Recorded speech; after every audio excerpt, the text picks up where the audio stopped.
Debout Congolais, unis par le sang, unis dans l'effort pour l'indépendance. Bientôt, nous allons connaître la vérité de la vérité des urnes avec des pièces de conviction. Le premier volume va de l'indépendance du Congo en 1960 jusqu'à l'élection présidentielle de 2011. Le volume 2 va de la formation des plateformes politiques en passant par la mort d'Étienne Tshisekedi jusqu'à la présentation de la machine à voter.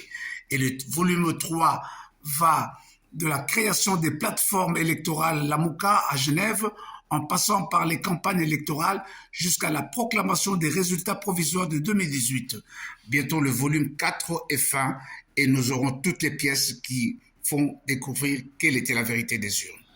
Vous allez bienvenue dans GCAM Télévision, fidèles abonnés, chers internautes. Naïl Soussou Liboso na bino na cadre ya émission na bino préféré Debout Congolais ba éclairer nyon sur mokili mobimba na pesi bino matondo mingi pour na confiance na bino pe fidélité renouvelée na émission na bino justice ya Nzambe ratakate justice ya Nzambe moto mokote aishapaka na contrôle nango kuma yango na kaye kuma yango na carnet na yo kuma yango na mur na yo bomba ngo malamu ke ba acte nyonso topozaka sur terre ezalaka solo na litomba na yango soko zo sala mabe yeba mpeke okobuka mabe nyonso yo zali ko sala kanisi ke justice ya Congo eza komona yo te misu na biso ezomona yo te yeba liso Nzambe eza komona yo un jour ou un autre tu finiras par récolter les fruits de tes actes na yango salaka kaka malamu po bolamu ezalaka nango na conséquence à mabete même dans l'au-delà. Voilà très rapidement j'entre dans l'actualité qui m'amène devant vous aujourd'hui. Premièrement, la réponse oyo ya bakambia lingomba ya catholique, c'est-à-dire réponse ya Monseigneur Cholé au propos du président de la République Félix Tshisekedi. Donc il croit que le président de la République Félix Tshisekedi n'a pas pigé leur dernier message, il s'est contenté de ce qu'on lui a rapporté, contrairement par des gens qui n'aiment pas l'église. Et il assure que l'église reste toujours au milieu du village. L'église catholique a été toujours aux côtés des faibles, c'est-à-dire l'opposition. Bango na cadre ya mission na bango ba déroger à la règle mon côté. Et il note que l'église catholique a continué comme ça la chemin na tata mokonzi ekolo na vision oyo azana ngo ya ko soutenir bango. L'église catholique bénéficie pour cela de finances oyo eza kokota na cadre ya subvention na ba diocèse na bango na cadre misala nyonso bazali kosala eza kokota na cadre ya ba œuvre ya charité pour le bien-être des Congolais. Donc ba propos ya président de la République et qu'il n'a conteste moko ya mabe, le président de la République doit savoir qu'il y a pétant bazalaki na opposition, tango bazalaki na opposition, bazalaki peut ko bénéficier na même soutien oyo église azali kosala lelo pona ba épée bazali ko se présenter comme ba opposant.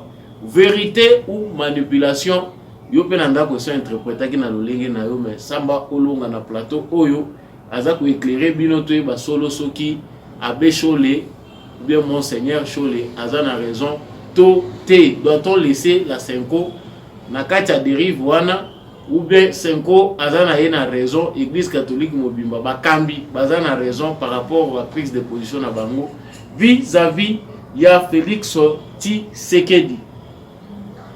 Sango ya mibale tokolobela na katia émission oyo ezali concernant situation sécuritaire na République démocratique du Congo. Ambassadeur des États-Unis d'Amérique auprès de l'ONU, Robert Wood, s'est dit préoccupé par les appels croissants du gouvernement de la République démocratique du Congo en faveur d'un retrait de la MONUSCO. En cas de retrait précipité, nous verrons la Codeco et d'autres groupes armés redoubler d'activités.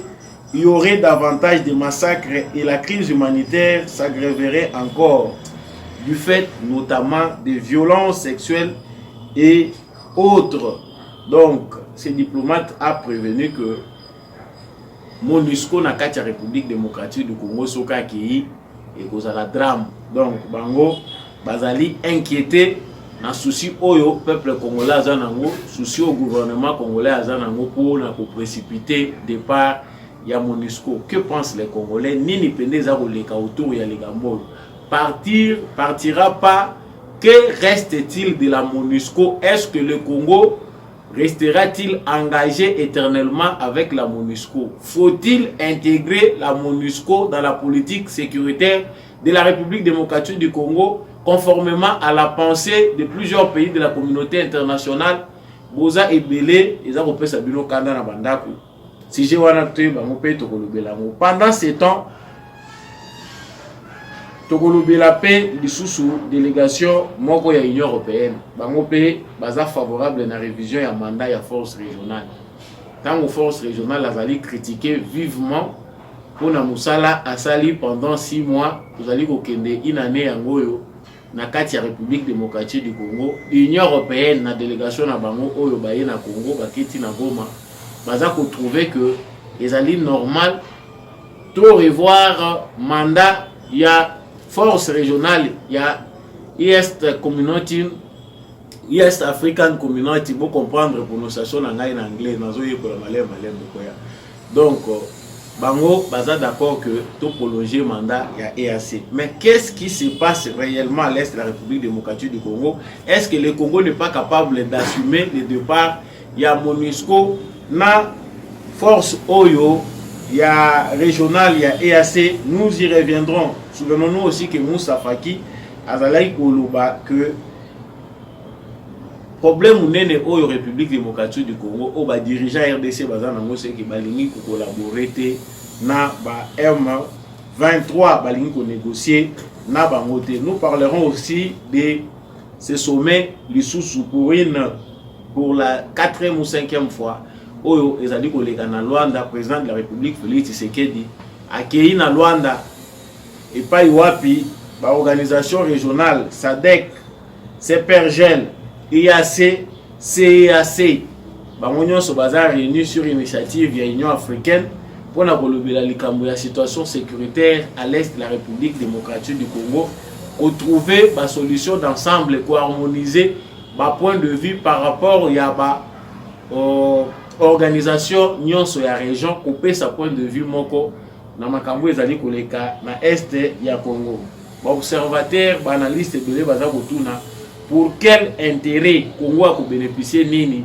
Tu veux que chaque fois bakenda ko se réunir bongo biso to monaka eloko ya malunga te. Là aussi nous y reviendrons. La réponse de Maman Eve Bazaïba, ministre de l'environnement et République démocratique du Congo, gouvernement à Sama Lukonde, na journaliste Christian Lusakweno par rapport ya choix ya MLC na candidature ya président Félix Tshisekedi, ezali ko inquiéter ba mususu. Est-ce que normalement ezali inquiétude to ezali manipulation? Nous allons aussi le savoir dans cette émission. Est-ce que là il tort ya koloba ete MLC na no ke congrès et que zala malamu réponse wana epesama na congrès ya MLC? Là aussi nous allons y revenir. Voilà tout pour l'actualité vous réservez pour ce mardi. Merci na bino nyonso yo boponije comme télévision et le kola etando oyo et partage kana bino analyse pe décryptage avec information nyonso et les kaka to pe sali makana République démocratique du Congo pe na nzinga na yango na ngoya kosenga na bandeko nyonso bo s'abonner na noter na etando ya comme télévision bo sala yango cliquer kaka na tango kota la popa musubo za kotuna ngana yebaka te soki naza abonné tout naza abonné te, c'est bien inscrit là tango kota na YouTube. Si vous êtes abonné, vous allez les voir et n'oubliez pas de cliquer sur la cloche de notification. Et là aussi partagez cette émission, vous qui nous suivez en live, vous avez belé na bachat na bino, vous allez partager vraiment information, vous faites vos débats aussi à votre manière, débat comme Ramolaï na yebi. Partagez vraiment l'émission voisin Péazala. Éclairez, n'hésitez pas de nous laisser vos commentaires. Naotai koloba awa ke ezalima sekete, est-ce que l'église catholique a créé une guerre na Félix Tshisekedi? Tomoni président de la République à lobby atanga ki pe kombo ya mutute, il a bien spécifié que certains parmi bango nyon sauté pour na kati ya mbuma mabe ya malamu pe bazalaka. le président Félix Tshisekedi était prudent dans son langage parce qu'il ne s'est pas attaqué à tous les pasteurs, évêques, tous les cambignons, il y a l'ingomba, il y a catholique. Il a bien spécifié que certains, ils allaient na ba misous. Mais ils allaient na ba propos moko ya tata mokonzi ekolo, ils allaient qui ignorer tant maza koloba. Na souka ya maloba na ye, il a tenu à rappeler dans l'opinion catholique que azali pour renforcer collaboration dans l'église. Pour ça, la été ma relation est à la malamu pour le bien-être du peuple congolais. L'église est à la renforcer. Na ba nyonso bazali ko traverser comme difficulté pour être nyonso ko ba manamu pour na bonheur ya peuple congolais. Malheureusement, lokola tozana mboka yanko. Ma propos ya Félix Tshisekedi et ça la obligé à caricature. Ce qui est normal quand quelqu'un est président de la République, on peut caricaturer comme on veut, mais balobaka souvent les faits sont sacrés, les commentaires libres. Félix Tshisekedi a dit une chose. Quel est le contexte de la chose qu'il a parlé? Quel est le contexte de ses propos? Est-ce qu'on a pris le temps d'analyser les discours du président du début à la fin? À qui s'est-il attaqué? Et quelle était sa conclusion? Ndenasima au koti au PC affirmation na yope na opinion na yo ndengo ko PC la yango. Mais awa toza komona na Congo mboka oyo bato basambelaka mingi mais kindoki eza nanu ya moyen âge. Ba propos ya président il a dit ba interprétation kilikili. Mais awa toza kolobela wana te ba interprétation ya bino na ndako te na ba interprétation ya bato baza ko benga ba opposant Tshisekedi toza kolobela réponse oyo Tata Abbé Chole a réservé na ba propos ya président de la République. Ya liboso d'abord esengeli to yebaki pona Abbé Chole ba propos ya président de la République ezali ba propos moko ezali kolongwa na contexte nango. Le président de la République ezali avec regret que ces propos viennent de Félix Tshisekedi parce qu'il sait comment l'Église a toujours fonctionné. Il sait que l'Église ne changera jamais. Donc, pona Abbé Chole esengeli tata mokonzi ekolo Félix Tshisekedi soki ayebaki angote et pourtant bango bayebi kayebi ayebaki église eza o ezali. L'église doit rester du côté de l'opposition. Bon, to yebite soki eza défini na statut nini ya église, to yebi pété soki na kata statut wana eza na article nini po église catholique abimisela biso pe règlement intérieur na bango église. Ayebisa biso ki na politique ya Congo bakoma epai wapi ke église esengeli ezala na opposition. Quel genre d'opposition? Est-ce que l'église rôle na ye ezalaka ya kosala ko appuyer opposition to église azali ko fonctionner le la société civile, c'est-à-dire sans parti pris, rappeler à l'ordre quand o eza na gauche to quand o eza na droite. Ceux qui mabe eza na gauche, si la gauche c'est le pouvoir, l'église doit condamner la gauche. Ceux qui mabe eza na droite que bato pe baza na opposition baza ko sala mabe, l'église est au milieu du village. Mais bande konangai na vandi na raisonner tant que vous partager na bino parce qu'on médite là-dessus. Tango Abbé Chole lobby, l'église a été toujours aux côtés des faibles et soutenu le faible. À l'époque, il y a Étienne Tshisekedi, l'église était du côté de l'opposition.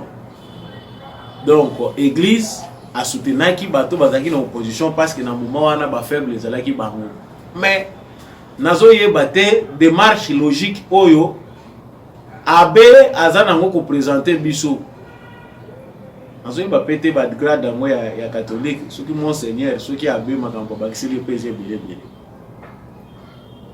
Mais la faiblesse à l'époque opposition azaki na été à faiblesse vis-à-vis à Kabila. Non, c'est faux.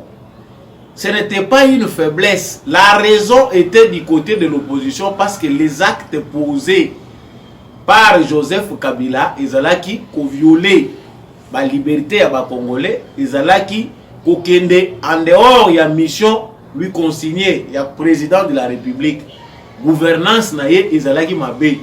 Ce n'était pas la faiblesse de l'opposition, c'était un peuple qui réclamait ses droits, qui s'incarnait dans cette opposition là. Yo lobinote toyaki po to constataki ke bazalaki faible. Ça détend to bandai ko kende nanda kwa Tshisekedi to bandai ko kende ko soutenir. Avant to évoluer na to kende musika. Parce que bato belé o balandela ki makambo de prêter ba kokanisa que prédication oyo abesho laza ko pesa biso eza ya solo. Etienne Tshisekedi a souffert. Nous avons perdu quelqu'un de très cher qui est parti avec la stratégie de l'église catholique avec lui, qui a laissé place aujourd'hui à des personnes qui ne maîtrisent pas la ruse des catholiques. Naza ko insister ko lobango que na ba émission l'équipe toza ko lobelango. Je pense que d'autres personnes en parlent. Le cardinal Mosengo a fait plus de mal aux Congolais, mais il était très prudent lorsqu'il devait sortir pour parler. Soka Monique Climé bien été, il sait de quel côté se ranger pour éviter que Mabanga ebele quoi il a été. C'est ainsi que nombreux n'ont pas vu le mal qu'avait fait le cardinal Mosengo avant d'être cardinal et même lorsqu'il est devenu cardinal. Ma position na ye ezalaki abimi. Aza koyeba température eza ndenge nini. Etienne Tshisekedi azalaki kokabolela basango mbongo te. Etienne Tshisekedi azalaki kopesa basango vision, solution nini tokoki ko imposer po ete tobimisa mboka na biso na kati ya libulu. Likambo toza kokutana nango comme difficulté. Voilà ce que moi je propose. Basango baye bazwi likanisi ya Félix ya Etienne Tshisekedi. Baye pe ba interpeller Kabila ki ozo sala mabe tala ndenge sengele salima bandai ko kote la Tshisekedi te. Nulle part na démarche oyo basango basalina Etienne Tshisekedi pour prendre seulement ce qui s'est passé avant les accords de Saint-Sylvestre. Basango batikala ki kozwa ba injonction te bazwa ki mbongo ya Tshisekedi te bakotaki ba réunion secrète na yete. Akabolela ki bango misolo te basala ki pe campagne Etienne Tshisekedi te. Tshisekedi s'est présenté aux élections de 2011. Les faibles dont l'abbé Chaud les parle ba memaka pancarte ya Tshisekedi te ba yebisi peuple congolais pour voter Tshisekedi. On se rappelle à cette époque-là Mosengo a parlé de manière sage. Atikala kotanga ni kombo ya Etienne Tshisekedi ni kombo ya qui que ce soit. Na sengi bino ke bo voter utile. Vote na bino ezala utile. Tant que le résultat est bimi, il n'est pas allé à gauche et à droite. Abimi à lobby, résultat où il va publier, ils sont conformes ni à la vérité ni à la justice. Zambe maye la bato catholique union se zako kende na cimetière. Tokomi ko regretter Mosengo. Bien qu'avec trop de griefs, Moutoumoué Bassambi Sakayete, mais tout ça qu'on regrettait quand même. Sagesse là kobima lorsqu'il devait parler en public. Donc attends à Katimini, Balimpio, Bapesio quelque chose, mais tu dois toujours savoir ce qu'il faut dire et ce qu'il ne faut pas dire. Aujourd'hui, le faible dont nous parle l'abbé Cholé, c'est Moïse Katumbi, c'est Joseph Kabila. Les faibles qui présenter les faibles aujourd'hui du Congo, c'est Katumbi, c'est Kabila qui était médiocre hier. Donc, la faiblesse dont on parle ici, c'est lorsque Moïse Katumbi, candidat, commet des actes, ou bien Batunaye Bazako commettre des actes, ou ezali pour porter atteinte à la sûreté de l'État, et c'est Ngeli Bati Kabango. Il a dit que Wana Tshisekedi azad désorienté. C'est-à-dire lorsque bino boza ko kende vers Katumbi, ayambi bino azako gâté bino azoka bola bino mbongo. Ezako kota na moka na cadre ya mission ya ko soutenir ba faible. Ba faible wana ce n'est pas le peuple congolais. Ba faible wana eza Katumbi na Kabila. Kabila qui a dirigé pendant 18 ans, a comme faible ndenge nini. Parce que tout le monde tata cardinal très surpris na Kingakati. Balakisi ye nyoka oyo asalaka na ye mabeta aza kosimba bamatisi na avion touristique oyo ekoma restaurant atali alobi en tout cas na ndimaki teke makambo ya kitoko eza boye makambo ya kitoko wana oyo misu na ye emonaki ezali ya peuple congolais te investissement privé ya famille Kabila et rendre fou, il fait des déclarations comme ça. Nous avons aussi la certitude, il y a Souka, il y a Cardinal Moussengo, ce qui s'était réellement passé. Bato ya bengaki ba médiocre, ba komaki ba mina ye avant à quitter mabele otozali, avant nzoto na ye comme poussière. Bato yo ye abengaki ba médiocre que ba médiocre ba dégager ba komi ba mina ye. C'est que l'église catholique, bato baza ko comme l'église catholique, vocation ba faible ezali bato yo. Hein, na yebité définition ya faiblesse. Hein? Les faibles, oh, Jésus a été toujours aux côtés des faibles. Les faibles, définition de faiblesse, dans le contexte où vous allez non, l'église plutôt doit combattre le mal. Peu importe mon pension, mal, mal. On n'a pas vu l'église déclarer, donner son mot d'ordre à bas fidèles lorsqu'on parle du tribalisme. Où ils allaient conduire province ya Katanga, tireur de ficelles, bazali bateau bino oza ko benga ba faible. Ces faibles là qui vous invitent chez eux, qui mangent avec vous, qui boivent avec vous. Oyo bazali ko foutre la bino ba jet privé pour boke de verre bango. Oyo bazali ko tonga l'église na bino. Ces faibles là sont en train de diviser les Congolais. Ba faible wana bazali ko linga Congolais akabwana, ba Congolais ba kufa. Pour bango ba profiter là-dessus. Et tout ça, nous devons les appeler des faibles que vous devez soutenir parce que Félix Tshisekedi azali ko opprimer bango. Aujourd'hui, le président de la République doit l'accepter. On comprend que dans beaucoup de démocratie, ils ont une mentalité à battre. On comprend aussi qu'on vient de loin et que Félix Tshisekedi est à forcer de manière très rapide transition au Congolais faut intérioriser la notion. Il y a contexte démocratique, état de droit et l'obinimi, droit nanga ezanini, devoir nanga ezanini, liberté nanga na contexte démocratique ou bien na contexte ya état de droit, exercice nanga esali makandenge nini. Eza biloko oyo ba Congolais belé to yebite, mais nous voulons réclamer plus. Bato belé baza ko condamner Félix Tshisekedi qu'il a été très rapide. Et là, on voit que monsieur le président en paye les frais d'être allé trop vite avec la démocratie. Les Congolais, vu ce qu'ils ont vécu pendant 50 ans, 32 ans de Mobutu, 18 ans de Joseph Kabila. On peut associer même dans les 32 ans à 18 ans, tout tient à 3 ans, 4 ans à musée. Ça fait 54. Pendant 54 ans, la culture, notion de Congolais, la liberté, ils allaient, aujourd'hui, ils sont prêts à réclamer Mouzé parce qu'il a obtenu un changement rapide grâce à Fouimouna Liboumou. Il a obtenu un changement rapide grâce à l'oppression. Au Meki, beti au film batandi yo tata mobimba na miso abana ba rememo na justice c'était kaka wana soki 60 films na matako beti yo. Là, les gens apprécient. Donc, il y a un moment où nous avons la démocratie, nous avons une éducation suffisante pour se comporter dans la démocratie. Il y a un moment où nous avons gravir, nous avons plus la mentalité a évolué, plus nous avons réclamer plus. Jango bato yo baza censé kontangi sabana biso na classe esengeli ba beta penda mingi c'était côté wana l'exercice et non seulement la théorie, l'exercice de la démocratie. Congolais comprendre na notion wana lo nini oyo tanga na za exiger nini oyo ngai pe esengeli na sala. Donc awa toza komona ke conflit d'intérêt oyo pour ne pas aller plus loin dans les propos ya becho le possible landi yango mingi. Les conflits d'intérêts qui fait que l'église soit aux côtés à bateau bango baza ko benga ba faible les alliés concernant ba moyens. L'église a perdu beaucoup de moyens, même pas l'église mais les individus. Bongo ba exploiter biso mingi nango na école catholique. L'argent oyo ba exploiter biso nango ba école catholique ba privé botami na kati ya ba concession oyo eza conventionnel. Okay, business eza ko salima nango au service ya basango sango na sango diocèse na diocèse bazana ba intérêt na bango yoko piétiner intérêt ya moninga te ba moni Félix Tshisekedi ya na Lumbango il veut que tout le monde profite. Il ne veut pas qu'on exploite les gens.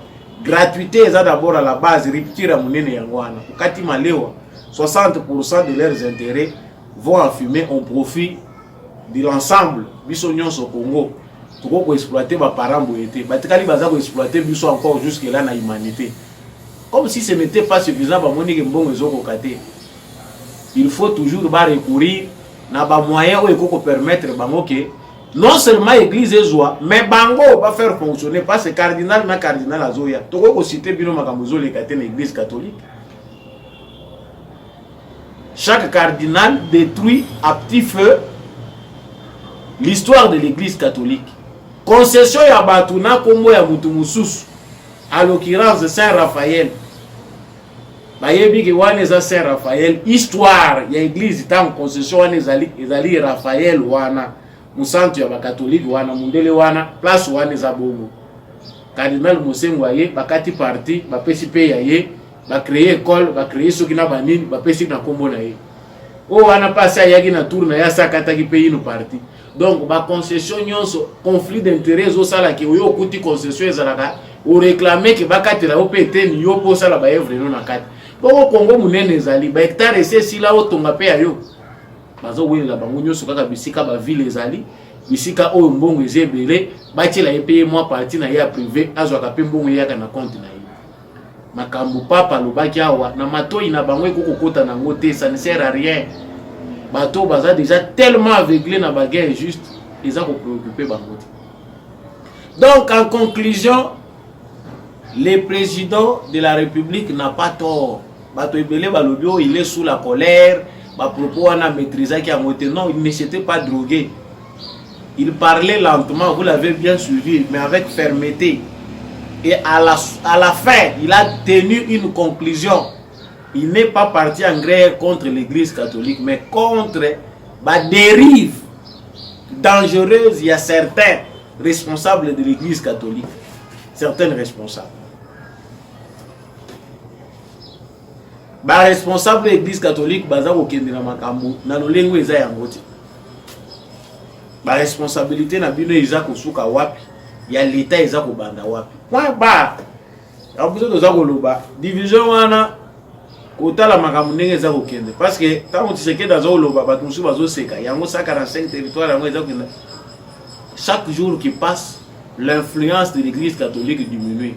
Tu sais qu'il n'a pas le cœur de tuer cardinal ceux qui a commis opposant à yé pour détruire comme l'a fait Mobutu na Malula. Mais tu sais qu'il y a aussi des sabino d'influence na kata Congo to kolobela sur l'église catholique. La division que vous voulez créer au Congo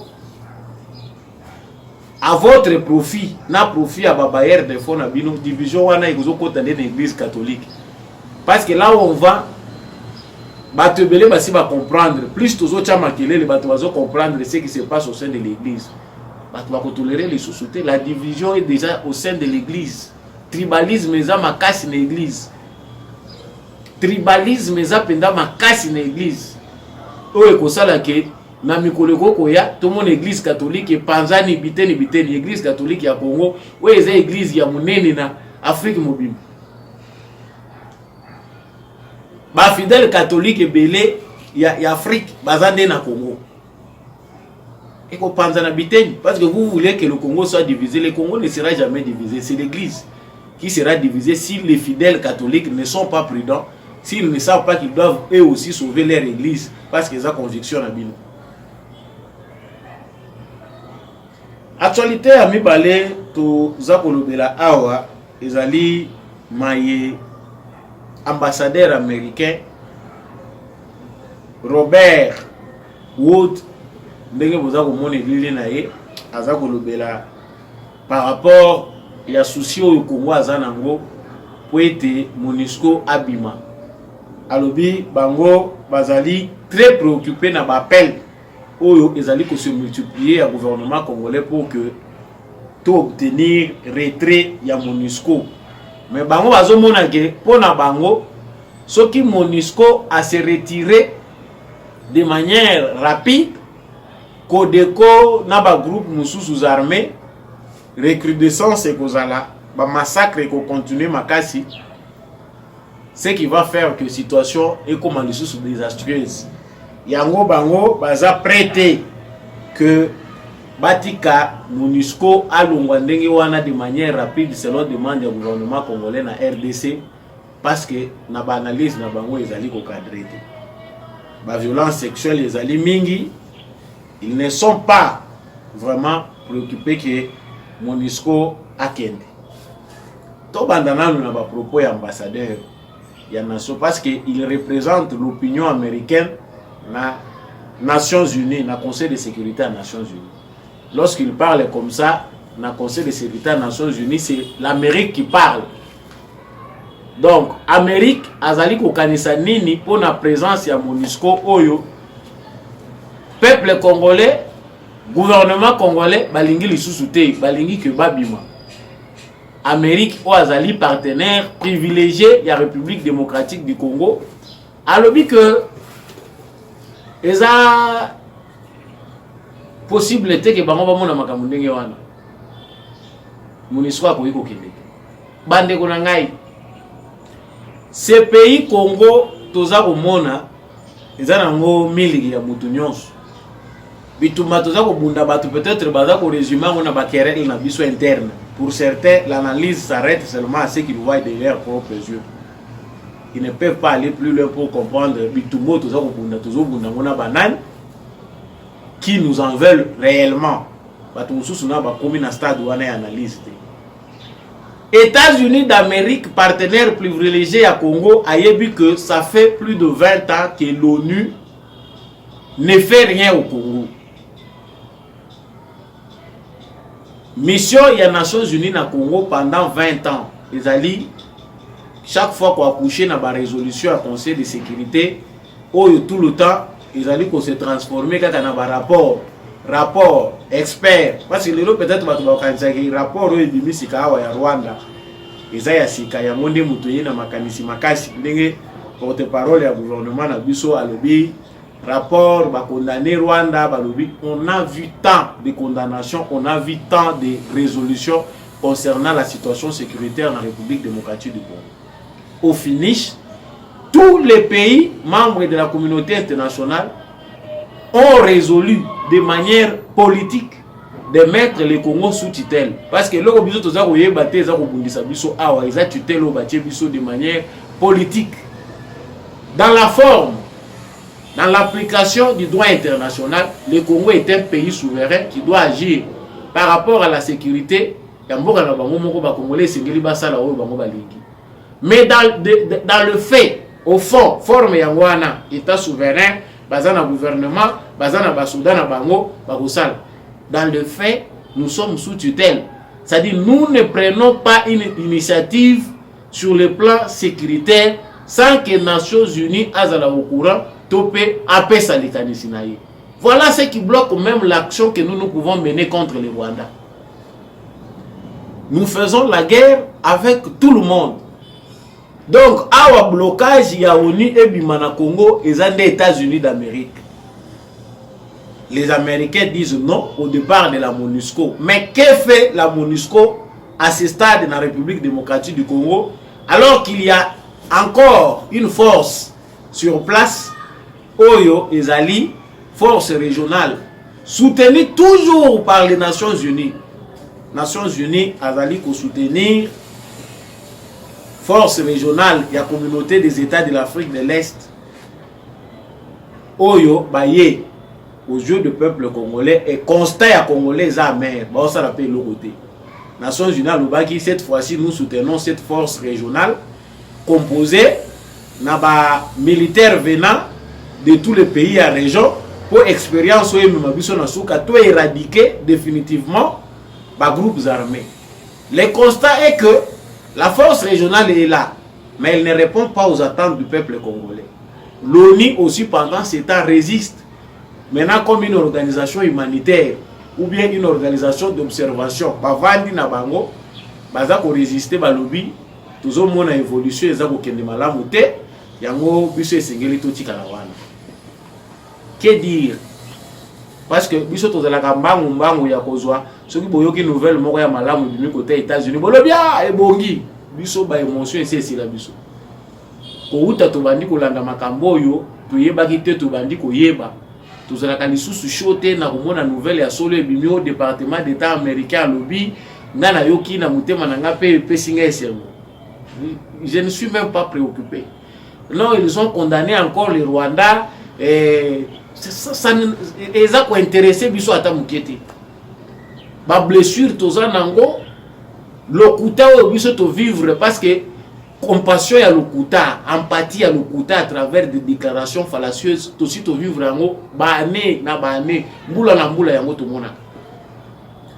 Mais ça, c'est que les Congolais ne savent pas faire, ce que si les Congolais sont prêts chaque jour ici to banda ko kende na ambassade na bango ko yebisa bango bo bima na makambo na biso. Parce que biso tozo kanisa ke Tshisekedi ya ko yebisa bango le logi en tout cas Amérique beaucoup minde ko lekisa. Parce que le gouvernement congolais ne fait que traduire la pensée, hein, ce que les Congolais pensent de la MONUSCO. Les Congolais ont manifesté l'année passée et au risque et périls, ils ont été massacrés par les mêmes personnes censées les protéger. Bateau baye pour la protection des civils, tirer sur les mêmes civils. Pour la on s'en fout de vous. Les Congolais en ont marre, ils ont dit le président de la République accélère le processus compte tenu de ce qui s'est passé. Nous voulons votre départ. Avec les biso basali ba détour type va multiplier et notez bien que situation sécuritaire et comme catastrophique ce qui vont annoncer départ ya ONU. Bande ko na ngai biso ce qui tozo mona logique oyo eza wana te logique ya ba emploi na business na bango c'est que tozo comprendre makambute. L'ONU ne partira pas sans pression des Congolais parce que pour eux, ils allaient perdre l'emploi, pour eux, ils ont chômage déclaré. Les 20 000 hommes des Nations Unies, les contingents les plus lourds des Nations Unies au monde se trouvent en RDC. Pendant 20 ans, ils n'ont rien fait. Quand ils vont quitter le Congo, c'est pour aller où? Aucun pays aujourd'hui n'est prêt à accepter l'aide des Nations Unies. Malamu andi manaye voisin na ye moko apesa ye minduki andi manaye partenariat na pays moko puissant, c'est-à-dire bon négocier directement ba yebisi tozo peso ba militaire qui a les Nations Unies parce que c'est une organisation inutile. Aux autorités de la République démocratique du Congo d'être conséquents. D'autres conséquents parce que logo tosi to belela ki yango kezali perte ya temps. Parce que awa ambassadeur des Nations Unies il y a États-Unis dans les Nations Unies, une délégation, il y a l'Union Européenne basée au Congo. Bango bazo ça la constat na bango batali balobi en tout cas ils sont favorables bamoni que esengeli ko revoir mandat ya force régionale. Il faut qu'on revoir dans leur pensée baza ko réfléchir le la route. Ruto ya Sekakabiso Pamba parce que moi, je ne sais pas si tout le monde pense comme ça, mais chaque fois que Ruto président Kenya Azakoloba, on sent du mépris vis-à-vis du peuple congolais. Il n'y a pas de considération na ba propos ya président wana. Depuis Azalaki na pouvoir te Azalaki premier ministre, qui n'a eu comme président. On ne sent pas de la considération vis-à-vis du peuple congolais. C'est qu'il y a mon Akabiso le rôle sous-homme. Les mingi, to éviter. Ça, c'est la faute à ceux qui nous ont rendu ridicules tout comme en stade. Ça fait mal d'entendre un président qui n'a pas le temps de peser ses mots. Zoloba que situation ils a amélioré pendant 6 mois au Bassaliawa qu'il y a 30 ans. Ah, la situation est malamu pendant 30 ans au gouvernement Saraki Bakoka quitté. 6 mois na bangwa wande muteza plus mieux. Congo aboya andi manaye bango bayebi que toza na région moko et ils doivent être là. C'est-à-dire na pensée na bango ils doivent s'imposer que les Congolais veulent ou veulent pas bango il faut pas s'imposer toza na région moko. Logique d'ensemble wana nde faut s'appliquer na Congo. Alors qu'ensemble ils sont en complot contre le Congo, baza ko recevoir ba ordre. Bosala boy. Bango moko pe baza pe na ba calcul na bango politicienne, ba yebi que l'instabilité du Congo paye.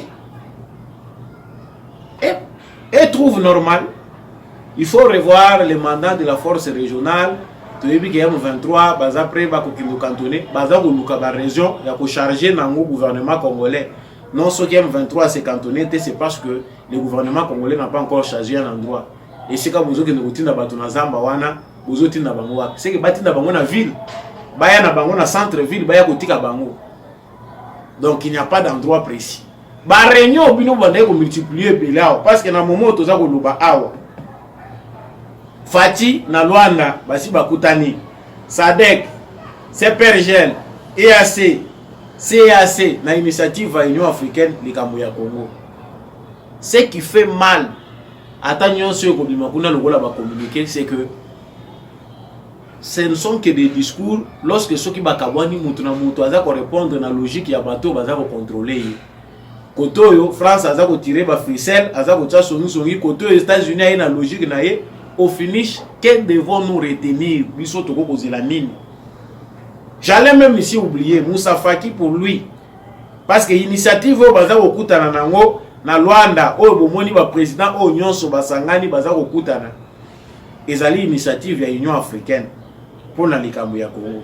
Mais déjà le président de la commission de l'Union africaine Moussa Faki pensait déjà que blocage ezali aussi parce que le gouvernement de la RDC ne veut pas négocier avec les M23. Ce langage n'est pas un cas isolé. Ils ont dit langage Oyo, que ce soit ceux qui sont dans la région, que ce soit il y a continent Mobimba, Union africaine, que ce soit les Européens, que ce soit au niveau du Conseil de sécurité, ils exigent que les Congolais changent de position en acceptant de négocier avec les M23. Ce que Bino possible monique instigateur. Félix Tshisekedi a sa même diplomatie pour que Mokili Mobimba que Mouto a causé Makambo c'est Paul Kagame. Et on a une fois parlé à Luanda de M23. C'est Kagame qui était là, le représentant de M23. Mais il faut biso Congo Tongunza Malisu surtout qui est à niveau à M23. C'est ce que Félix Tshisekedi n'accepte pas. Ça pour une fois il faut topper ces raisons. M23 Oyo Bango Bazako Linga pour imposer négociation, c'était la norme quand Joseph Kabila était au pouvoir. La meilleure façon de résoudre des Kabila, c'était de leur céder des concessions. Basala na Congo balingi. Difficulté to komi na ngoya ngwa. Na yango réponse oyo singeli kopesa na ba américain via ambassadeur na bango na Nations Unies, na ba européen o baza ko kanisa ke Congo singeli ezala kaka sous tutelle sécuritaire. Tout ce qui concerne la sécurité du Congo doit passer par des négociations, doit passer par des injonctions venant des pays tiers. Réponse Yaropé Sabango, c'est que nous devons revendiquer notre souveraineté sécuritaire. À propos Oyotorobaki Awa, il y a le ministre des Affaires étrangères Christophe Lutundula, ils ont déjà certifié Nyons. Tokoton di sa Tokei Boy, Tokei Oyo, Awa, Tozako Loba ONU, Koto Tozako Loba Force Régionale, Koto Toloba Sadek, tout ça. Ba cuisinier ceux qui peut baleke belé kaka na nzumu moko wana moyebo zelo ba malunga kuna ezate. Combien de logique à la fois. C'est-à-dire nous devons nous assumer pleinement notre souveraineté sur le plan sécuritaire. On n'est pas souverain. Nyonso kaka ezakaka Nations Unies a recommandé, Nations Unies a pesi ordre, Nations Unies a lancé appel. Bakende. Le gouvernement congolais, il faut, à la claire à ce point-là, se préparer pour leur dire ouvertement, partez, l'armée congolaise assumera les conséquences. Et Zali na devoir, il y a armée na biso, il y a République démocratique du Congo, il y a qu'au défendre l'intégrité territoriale, il y a Mboka na biso. Aujourd'hui, les moyens conséquents sont mis à disposition de notre armée. On pense que nous sommes préparés de manière conséquente. Bango tango bazolo babongo c'est parce que basi ba planifier balingi basi mbisa biso touche bayebi que soki to forcer baza déjà au bout na logique na bango batiki la biso ba mine ezaki ndenge bazolo bakodeko wana ils sont prêts à créer eux-mêmes des milices baza prêt bango moko ba créer ba milice ba créer ba rébellion ba utiliser classe politique na biso ndenge tozo mona ngwa kaka na moment biso tozo beta cete bakende mobondo yo bakende. Nous avons vu des députés dans makambo etali plateau de Bateke baza ko lancer appel na ONU aya pour sécuriser bango. Vous pensez que c'est un fait dû au hasard? Non, c'est pas un fait dû au hasard. Baza bateau, bazali ko agir, baza sous impulsion. Il y a politique moko eza ko wuta ailleurs. Bo banda ko comment ba lettre. Ba comment mukanda, biso mutozo ye bateke la situation au plateau de Bateke, ONU déjà a informé ba komi mukanda ba lobi tozo senga ba ya ko sécuriser biso. Ba ya lisusu na MONUSCO ba tia base na plateau Bateke. Yango moni bateau yo ebele toza ko sala lecture na bandako. Omoni ozui ba fait ozui oyo okokisi au total pour la situation kaka moko wana sécuritaire 15 faits 20 faits na mbala moko oko craquer.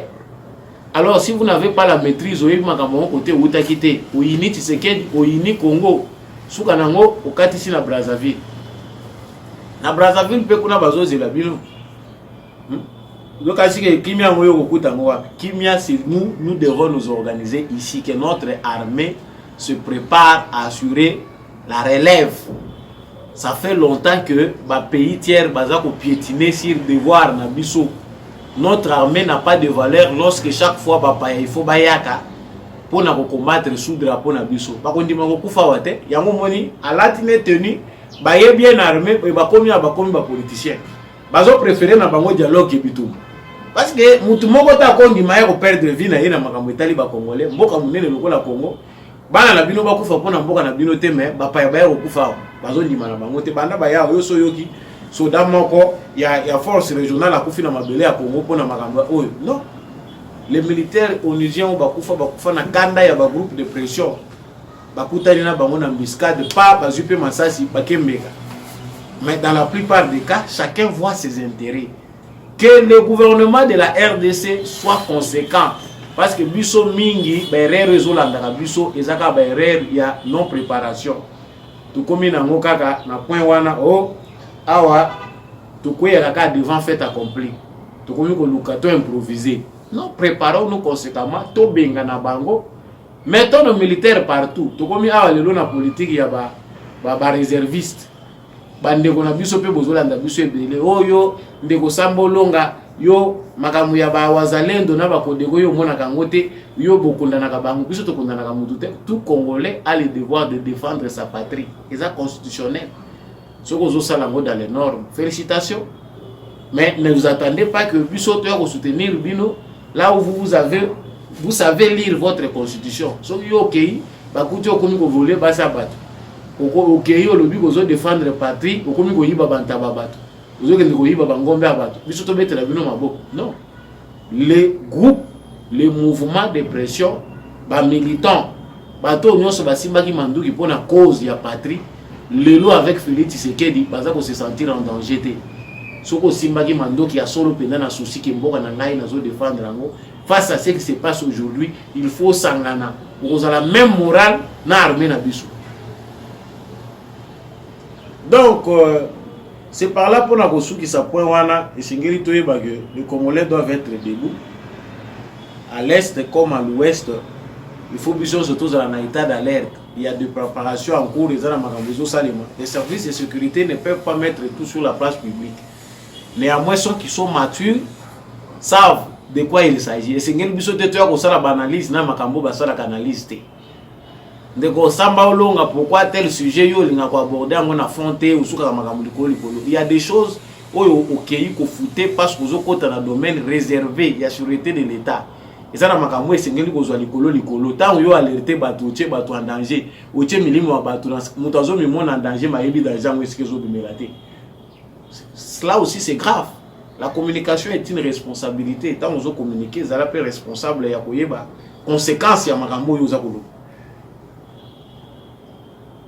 Nabosu kisi toye na point ya suka réponse ya maman Bazaiba na Christian Lusakweno oyo azwa ki l'interview pour la problème etali choix ya MLC par rapport ya candidature.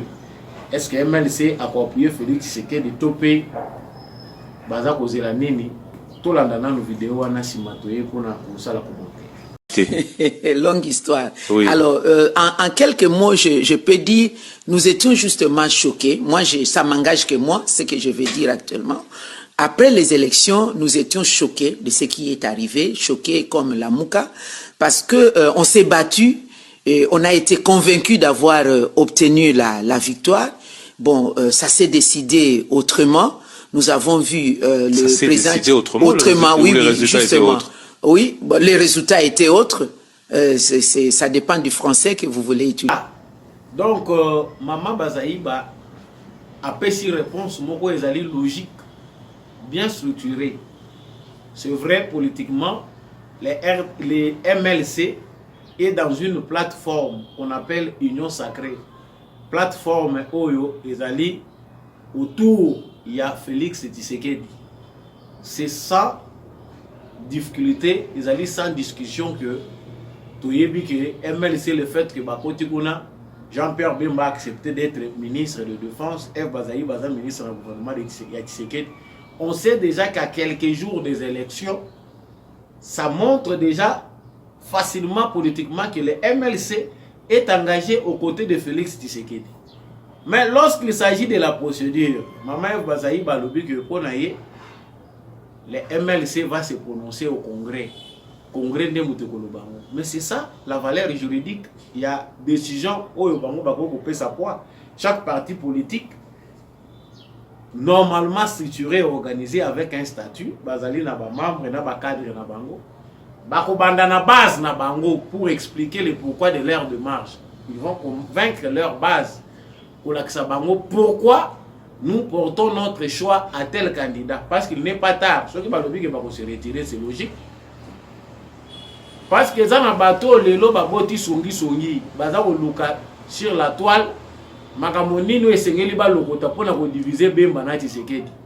Parmi ces gens-là, nous en avons parlé dans plusieurs émissions. Les Français sont derrière songi. Ba Français aussi to yiba bango. Baza songi partout. Ba média na bango musana mweza ko betisa ba Congolais mitu. Bino batu bondima na bino bozana vocation ya kolanda ka bango 24 heures sur 24 heures parce que la formation na bango na ba analyse na bango est bien structurée.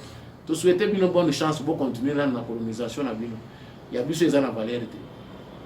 Et bandaki liboso o Jean-Pierre Bemba aza songi akendaki kotonga Tshisekedi auprès ya ba ambassadeur que ba proche belé ya Félix Tshisekedi baza ko aider te bazo sala musala malamu te. Il en a parlé même à certains. Toyebi pourquoi ebimaki kaka tango Jean-Pierre Bemba comme ministre de la Défense. Et Tamboli et Keyawa, non Jean-Pierre Bemba, aza le kolomoko na Union Sacrée, le kolomoko libanda. Et après, si Bemba en a même conscience, déciderait de quitter Tshisekedi. Et après, aza mwana mukete bakangaki na singa, ou bien azanta bakangaki na singa, balandisi mazita mi bale balobi kanga makakawa. Il a fait son choix, pardon, il a fait son choix. Toyebi parcours côté ba utaki na lamuka na bango.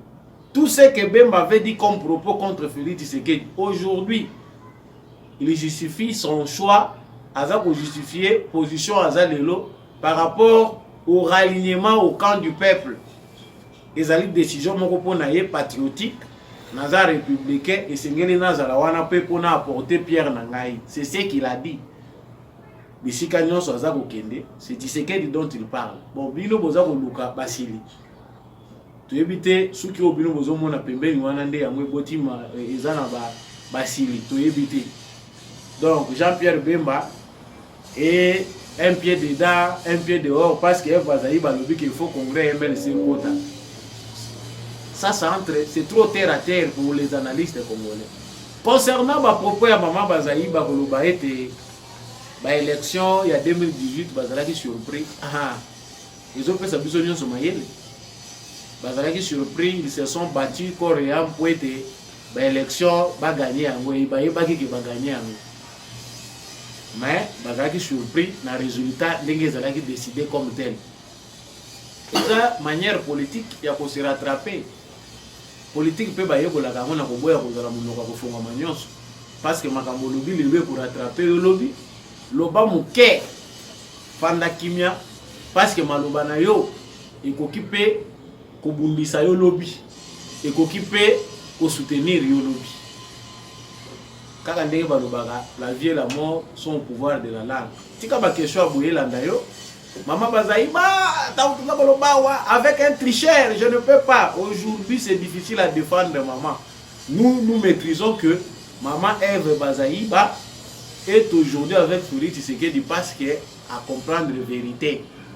Le reste, il continue à quand il y a un mensonge. Parce que on sent ce que vous êtes aujourd'hui. C'est facile aussi de demander pardon au peuple congolais. Nous vous avons trahi. Il y a eu aussi des manipulations. La sincérité doit aussi accompagner les propos de certains acteurs politiques au niveau de l'ambiguïté.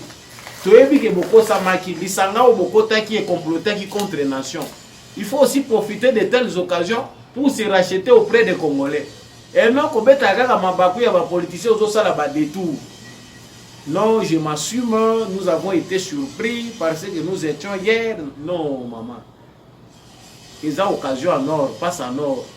Et que ça, là, on peut le côté, ceux qui peuvent reconnaître que tout ça maki.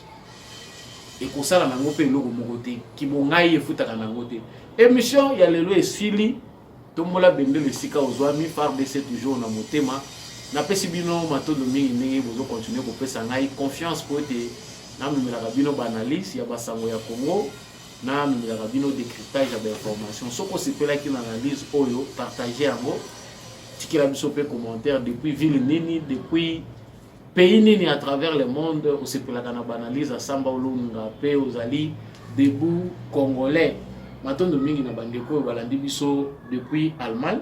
Merci na bandeko bazolanda biso depuis Afrique du Sud. Bino pe bozolanda biso na Luanda, na Angola Mobimba, bozolanda biso na Congo Brazzaville.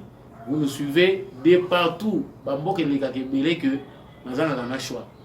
Bino nyonso wana nazo porter bino à cœur, que ça soit à l'est du Congo, que ça soit au centre, à l'est, à l'ouest, nord, sud. On est ensemble, on reste debout pour la patrie. Restons unis dans l'amour et le Congo ira de l'avant. Maton Domingue na Ndegombi à Chako. Accompagner Rabiso toujours pour être émission Oyo et comme la Rabino. Merci Mingi n'apôtre Gérard Kabea, merci Mingi l'homme de la vérité des urnes, Jean-Louis Timbalanga, et merci également à maman Bilonda, maman Lisette Mumbendou, papa Boniface Sempunga et spécialement papa Komba Mpe Kimingaya. Merci Mingi na Bino Nyoso, Ngai na Bino, Tokutani na émission prochaine.